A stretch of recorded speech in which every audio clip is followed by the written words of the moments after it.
Hi എല്ലാവർക്കും നമസ്കാരം. ആമി വേൾഡിൻ്റെ പുതിയൊരു വീഡിയോയിലേക്ക് സ്വാഗതം.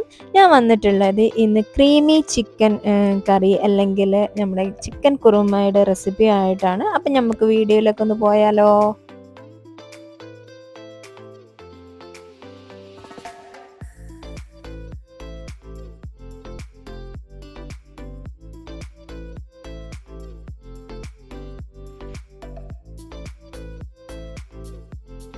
അതിനായി ഞാൻ ഇപ്പോൾ ഇവിടെ എടുത്തിട്ടുള്ളത് കുരുമുളക്, അതുപോലെ ഇഞ്ചി, വെളുത്തുള്ളി, വലിയ ജീരകം, പച്ചമുളക്, ഇതെല്ലാം കൂടിയും നമുക്ക് മിക്സിയുടെ ജാറിലിട്ടിട്ടൊന്ന് ക്രഷ് ചെയ്തെടുക്കാം.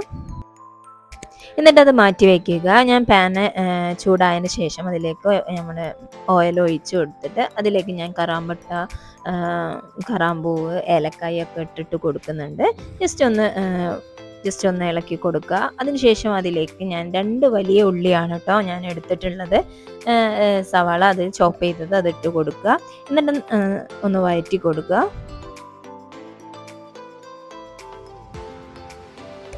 ഉള്ളി അധികം അങ്ങനെ വഴന്ന് വരേണ്ട ആവശ്യമൊന്നുമില്ല. അതിനുശേഷം അതിലേക്ക് തക്കാളി, ഞാൻ 2 തക്കാളിയാണ് ഇട്ട് കൊടുക്കുന്നത്. അതോടൊപ്പം തന്നെ നമ്മൾ ക്രഷ് ചെയ്ത് മാറ്റി വെച്ചിട്ടുണ്ടായിരുന്ന ആ ഒരു കൂട്ട് അതിലേക്ക് ഇട്ട് കൊടുക്കുകയാണ്. എന്നിട്ട് നന്നായിട്ട് മിക്സ് ചെയ്ത് കൊടുക്കുക. മിക്സ് ചെയ്ത് കൊടുത്തതിന് ശേഷം നമുക്കൊന്ന് അടച്ച് വെച്ചിട്ടൊന്ന് കുക്ക് ചെയ്തെടുക്കുക. ജസ്റ്റ് ഒരു 5 മിനിറ്റ് ഞാൻ വെച്ചിട്ടുണ്ടായിരുന്നുള്ളൂ. അതിനുശേഷം അതിലേക്ക് നമ്മൾ കഴുകി വൃത്തിയാക്കി വെച്ചിട്ടുള്ള ചിക്കൻ പീസ് അതിട്ട് കൊടുക്കുക.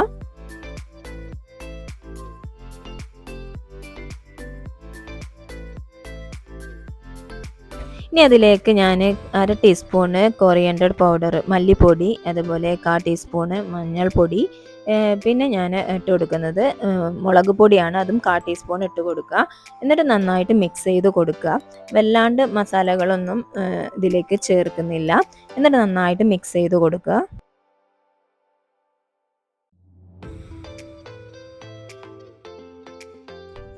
ഇനി ഇതിലേക്ക് ഇടാൻ പോകുന്നത് ഇതിലെ മെയിൻ ഘടകമാണ് കേട്ടോ. സംഭവം കസ്തൂരി മേത്തിയാണ്. ഇത് ഒരു അടിപൊളി ഫ്ലേവർ ആണ് കേട്ടോ.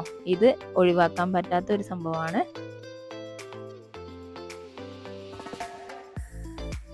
അതിനുശേഷം നമുക്കത് മിക്സ് ചെയ്തതിന് ശേഷം നമുക്കൊന്ന് അടച്ച് വെച്ച് വേവിക്കാം. അതോടൊപ്പം തന്നെ ഞാൻ കുറച്ച് അണ്ടിപ്പരിപ്പ് ഞാൻ വെള്ളത്തിൽ കുതിർത്ത് വെച്ചിട്ടുണ്ടായിരുന്നു. അത് നമുക്കൊന്ന് മിക്സിയുടെ ജാറിലിട്ടിട്ട് പേസ്റ്റ് ആക്കി എടുക്കാം. അതിനുശേഷം നമ്മളെ ചിക്കനിലേക്ക് അത് ഞാൻ ഒഴിച്ചു കൊടുക്കുകയാണ്. ഒഴിച്ച് കൊടുത്തിട്ട് മിക്സ് ചെയ്യുകയാണ്. അത് മിക്സ് ചെയ്യുന്നതൊന്നും വീഡിയോ ജസ്റ്റ് ഒന്ന് കട്ടായി പോയിട്ടുണ്ട്. അപ്പോൾ ഞാനത് മിക്സ് ചെയ്ത് കൊടുക്കുന്നുണ്ട്. ഇനി ഇതിലേക്ക് ഞാൻ ഒഴിച്ചു കൊടുക്കുന്നത് 1 കപ്പ് ഫ്രഷ് ക്രീമാണ് കേട്ടോ. ഫ്രഷ് ക്രീം ഒഴിച്ചെടുത്ത് നന്നായിട്ട് മിക്സ് ചെയ്ത് കൊടുക്കുക.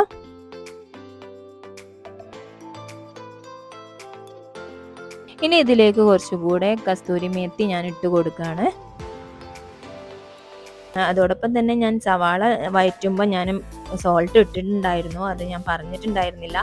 അപ്പോൾ ഞാൻ കുറച്ചുകൂടെ ഉപ്പ് കുറവുണ്ടായിരുന്നു. അപ്പോൾ ഇട്ട് കൊടുക്കുകയാണ്. അപ്പോൾ പാകത്തിന് ഉപ്പൊക്കെ നോക്കിയിട്ട് നമുക്കൊന്ന് ഇളക്കി ഒരു 2 മിനിറ്റും കൂടി നമുക്ക് അടച്ച് വേവിക്കാം.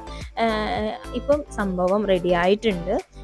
അപ്പം എല്ലാവർക്കും ഈ ഒരു റെസിപ്പി ഇഷ്ടപ്പെട്ടിട്ടുണ്ടെങ്കിൽ ഉണ്ടാക്കി നോക്കിയിട്ട് എന്നെ ഫീഡ്ബാക്ക് അറിയിക്കുക. അടിപൊളി ടേസ്റ്റാണ് കേട്ടോ. ചപ്പാത്തീൻ്റെ കൂടെ, നൈസ് പത്തിൻ്റെ കൂടെയൊക്കെ സെർവ് ചെയ്യാൻ പറ്റുന്നതാണ്. അപ്പം എല്ലാവരും ഉണ്ടാക്കി നോക്കുന്ന വിചാരിക്കുന്നു. അപ്പം bye, thank you for watching.